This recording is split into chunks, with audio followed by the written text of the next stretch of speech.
welcome back to the channel. Now, a few weeks ago I did the first video where I had a bit more of a nutrition focus.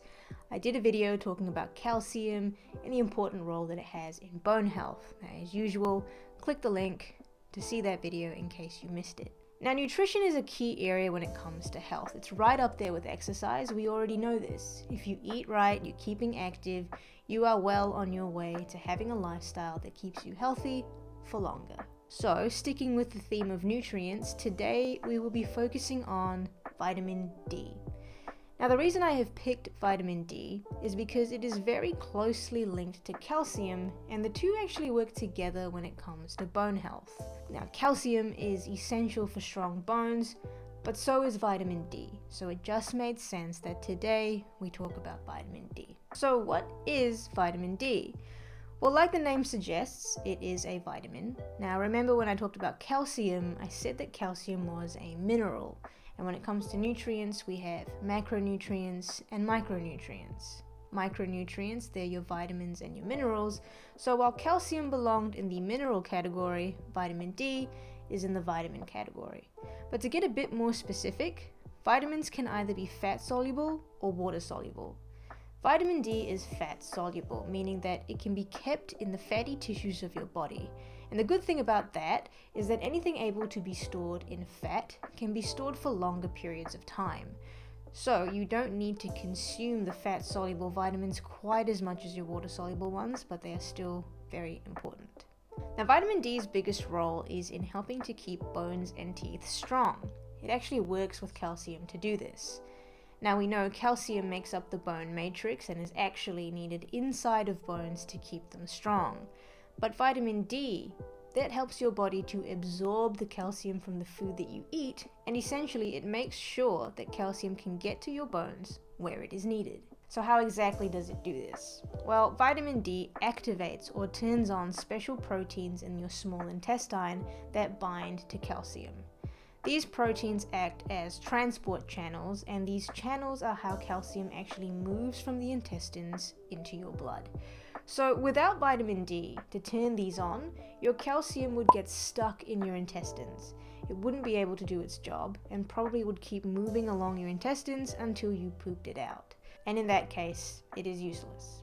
So that's why calcium and vitamin D are connected, and while calcium does the big work in keeping bones and teeth strong, vitamin D works behind the scenes to make sure that all of that can actually happen. Now, another job that vitamin D has is to help keep your immune system in check. Now, it does this in a few ways. It's part of the signaling processes for your immune system. What this means is that vitamin D lets your immune cells know that they need to activate and fight invaders like bacteria. This is where they die! And these shields, boys! Vitamin D itself has anti-inflammatory properties, so it can help reduce inflammation in your body, and it acts as a regulator of the immune system in general, which means that it makes sure your immune system doesn't become overreactive, which could lead to your immune system attacking healthy cells. When this happens, we call it an autoimmune disease, so vitamin D can prevent that from happening. When I talked about calcium, I mentioned that calcium plays a role in muscle contraction, and vitamin D also helps here as well. Now, part of that actually comes from the fact that vitamin D helps calcium get from your stomach to your blood so that calcium can move where it needs to go. But it is also involved in signaling processes that tell your muscles to contract when they are needed. Not only that, vitamin D is important for energy production too. Muscles need energy to contract, and vitamin D is needed to turn the nutrients inside of the food you eat into energy. So if you are someone that does a lot of physical activity, make sure you look into whether you are getting enough vitamin D, because it's one of those nutrients that is incredibly important, but because of how much it does behind the scenes, it often gets overlooked and takes a backseat to the more obvious nutrients like protein. Now, one final thing that vitamin D is important for is your brain, and more specifically, your mood. Some research has found that vitamin D plays a role in mood regulation, and it is potentially involved in the production and release of neurotransmitters like serotonin, which can affect mood and emotions. Seasonal depression, which is a type of depression triggered by the changing of seasons, could be linked to a lack of vitamin D. And this is because sunlight is needed to give us activated vitamin D. And in winter, this obviously happens less, and that would mean you have less vitamin D. So your mood dipping in winter or colder seasons could be due to a lack of vitamin D. Making sure you have enough vitamin D, especially during winter, can help to maintain a more positive mood and prevent the risk of mood disorders like depression. Now again, just by knowing what vitamin D is needed for, you can guess what would happen if you didn't get enough of the vitamin. The main issue will be with your bones and teeth. If you don't have enough vitamin D, you run the risk of calcium not being absorbed properly into your body, and that can lead to weakened bones, increasing the risk of conditions like osteoporosis, which I have talked about in other videos. Even if you have a diet that has enough calcium, by not having enough vitamin D, your bones could still be at risk. Now another thing is an increased risk of infections. Like I said, vitamin D is important for your immune system, so if you are someone that frequently gets sick throughout the year with colds and flus, have a check and see if you are getting enough vitamin D, because it could just be that. And finally, like I said before, vitamin D could potentially play a role in our mood. So if you don't have enough of the vitamin, you may be more likely to experience mood disorders like depression. You also could be low in energy, since vitamin D is needed for energy production, and this lack of energy also links up to mood disorders. So like I said, vitamin D is very much an underrated nutrient. It works pretty silently, but a lot can go wrong without it.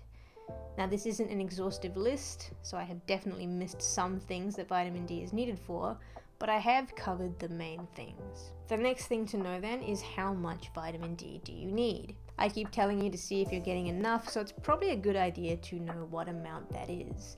The good news is it's actually not a lot. Vitamin D amounts are usually measured in micrograms. So quick maths, there are 1000 micrograms in 1 milligram. So we are dealing with very small amounts here. And for an average adult aged 19 to 50 years old, regardless of whether you are male or female, you need about 5 micrograms of vitamin D each day. Now that goes up once you get to over 50 years old, and that is because in those older years, bone health becomes more and more important. So where do we get this vitamin D from? Surprisingly, it is not from your diet. There are definitely some foods that can give us vitamin D, but it is in fact the sun that is our main source of the vitamin. When your skin is exposed to sunlight, a reaction gets triggered which allows your skin to make vitamin D. And that's a very oversimplified way of saying what happens. So really, you just need to spend some time outside in order to get your vitamin D for the day. But how much time? Well, that depends on where in the world you are and what season it is, because the amount of sunlight will differ based on those things. But as an example, I will use Australia since it's where I live.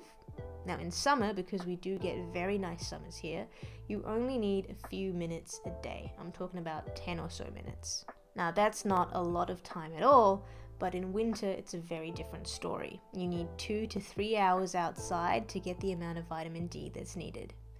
So in summer, I don't think many Australians are having trouble getting vitamin D. But in winter, that's probably when you would look at your diet to see if you are having foods high in vitamin D or potentially getting a supplement. Now in terms of food, there's only a few natural food sources of vitamin D. Remember at the beginning of this video, I mentioned that vitamin D is a fat-soluble vitamin. So it turns out that fatty foods tend to have the most vitamin D. Now I've got a table here, but you'll see that fatty fish like salmon and sardines are on there, as well as egg yolks. And of course, just like with calcium, there are fortified foods that have boosted vitamin D in them, like cereals and some dairy products too.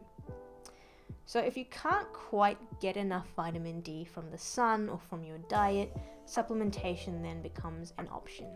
If you think you might be low in vitamin D, it's a good idea to get a blood test to just confirm this, because when you have a deficiency, your daily requirements will change and you will actually need more than the average person each day. Vitamin D supplements are quite easy to find and can be found in capsule or tablet forms. Vitamin D comes in a few forms. The vitamin D that comes from plant food is actually called vitamin D2 or ergocalciferol, and the vitamin D that your skin makes after sun exposure or found in animal-based food products is vitamin D3 or cholecalciferol. This D3 form is the more biologically active form, and so when you're looking at supplements, you will want the D3 form. Most products will have about 25 micrograms. Now remember, the daily amount needed was only 5 micrograms for the average adult, but if you have a deficiency, you will need this larger amount to really boost your vitamin D levels. And that pretty much is all I have to say about vitamin D for now. It's a hugely important nutrient, and while this video was a longer one, there is still a lot that I have left unsaid about it. But I just want you all to have an understanding of why you need it and where you can get it from. Like I keep saying, start making some small changes to your life, sustain them, and you will be able to stay fit and healthy for a much longer time. Longevity is the goal, and to do that, you need to play the long game. So this week, have a think about whether you are getting enough vitamin D, and if you aren't, try to make a change. Now, as usual, please subscribe, give this video a like if you learnt something, leave a comment if you need anything explained further. I will do my best to answer any questions. I will see you next week, and until then, keep playing the long game.